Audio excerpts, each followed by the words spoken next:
पिछले अध्याय में हमने सुना था कि भगवान अधिक मास को अपने साथ लेकर गोलोक पहुंचे, जहां इसके बाद अगले अध्याय में देव ऋषि नारद प्रभु से विनम्र भाव से बोलते हैं, हे प्रभु, जब श्री विष्णु भगवान अधिक मास को अपने साथ लेकर गोलोक पहुंचे तब क्या हुआ? श्री कृष्ण भगवान ने मलमास को देखकर क्या कहा?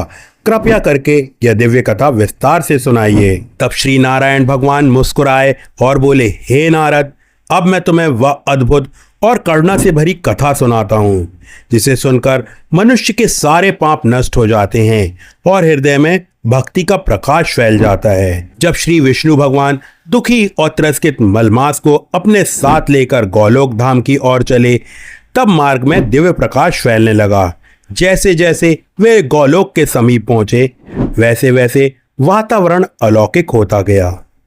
चारों ओर कल्प वृक्ष की छाया थी। स्वर्ण और मणियों से बने भवन सूर्य के समान चमक रहे थे। वायु में मंद मंद पुष्प की सुगंध बह रही थी। गोपियों के मधुर गीतों से पूरा गोलोक गूंज रहा था। उस दिव्य प्रकाश को देखकर स्वयं श्री विष्णु भगवान के नेत्र कुछ क्षण के लिए बंद हो गए। वह तेज इतना अद्भुत था कि करोड़ों सूर्य का प्रकाश भी उनके सामने फीका प्रतीत होता था। तब भगवान ने अधिक मास को अपने पीछे किया और धीरे धीरे नेत्र खोलते हुए आगे बढ़ने लगे। कुछ ही क्षणों के बाद वे उस दिव्य सभा में पहुंचे जहां रत्नों से बना सिंहासन सुशोभित था और उस सिंहासन पर स्वयं श्याम सुंदर श्री कृष्ण भगवान विराजमान थे। चारों ओर गोपियां प्रेम भरी दृष्टि से प्रभु को निहार रही थी। मधुर बांसुरी की ध्वनि पूरे गोलोक में अमृत बरसा रही थी।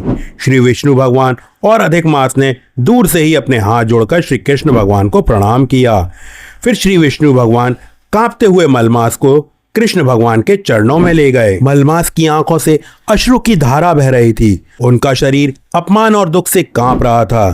तभी करुणा के सागर श्री कृष्ण भगवान बोले, हे नारायण, यह कौन है? यह इतना दुखी क्यों है? गोलोक में ये रोता हुआ किस लिए आया है? इतनी कथा सुन शौनिक आदि ऋषिगण कहने लगे, हे सूत जी, विष्णु भगवान और श्री कृष्ण भगवान का संवाद सब लोगों के लिए उपकार करने वाला है, सो विस्तार पूर्वक कहिए। गोलोकवासी श्री कृष्ण भगवान ने क्या कहा और क्या किया? अब इसके आगे श्री विष्णु भगवान ने क्या कहा श्री कृष्ण भगवान से और श्री कृष्ण भगवान ने क्या कहा मलमास से, जानेंगे अगले अध्याय में।